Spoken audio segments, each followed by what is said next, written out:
আমাকে সবচেয়ে মুরব্বী বলে পরিচয় করে দেওয়া হলেও আমি নিজে কিন্তু এখনো আক্তারদের সঙ্গে মনে করি। আজীবন লড়াই সংগ্রামের মধ্য দিয়ে বড় হয়েছে এবং এখন লড়াই করে চলেছি।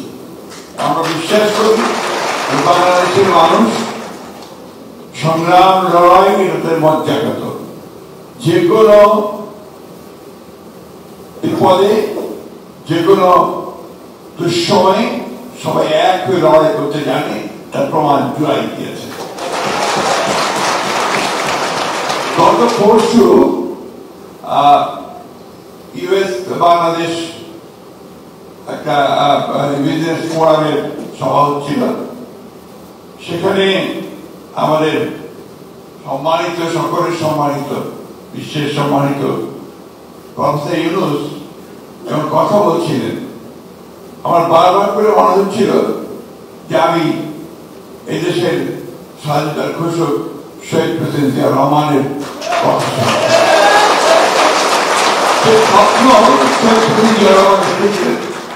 যে বাংলাদেশকে একটা গণতান্ত্রিক, একটা সমৃদ্ধ এবং দুর্নীতিমুক্ত একটি বাংলাদেশে পরিণত করবে। তার সমস্ত কথাগুলো সেই সভায় প্রফেসর ইউনূসের কথা কি বেরিয়ে আসছিল। আমি আরো বিশ্বাস করি বাংলাদেশের মানুষ কিন্তু প্রতিবার লড়াই করেছে, সংগ্রাম করেছে। ওয়ালটন এখন দেশের সীমানা পেরিয়ে পৌঁছে গিয়েছে 50টিরও বেশি দেশে। ওয়ালটন, ঘরে ঘরে, বিশ্বজুড়ে।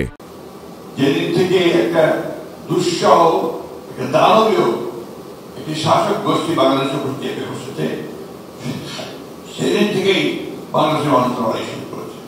আমি পার্টিকুলার কোনো পলিটিক্যাল পার্টিকে কথা বলতে চাই না।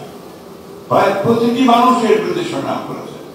যেমন করেছে আপনার সেই তেঁতুলিয়ার গ্রামের মানুষ, ঠিক আপনারা এইখানে এই প্রবাস মধ্যপ্রাচ্যে যারা আপনার বাংলাদেশের উন্নয়নে বলুন, প্রতিটি কাজে বলুন যে সহযোগিতা করছে, সেটাও স্বপ্ন দেখেছিলেন শহীদ প্রেসিডেন্ট জিয়া রহমান। এবং আজকে গার্মেন্টসের যে নারীরা আমাদের যে কাজ করছেন এবং একটা নতুন একটা অধ্যায় সূচনা করতেন, সেটা কিন্তু স্বপ্ন দেখেছিলেন শহীদ প্রেসিডেন্ট জিয়া রহমান। একজনের শাসন ব্যবস্থা থেকে বহুদলীয় গণতন্ত্র এবং একই সাথে মুক্ত সমাজ, একটা আপনার মুক্ত সংবাদ প্রবাহ, freedom of speech, freedom of press, এগুলো স্বপ্ন দেখেছিল শহীদ প্রেসিডেন্ট জিয়া রহমান।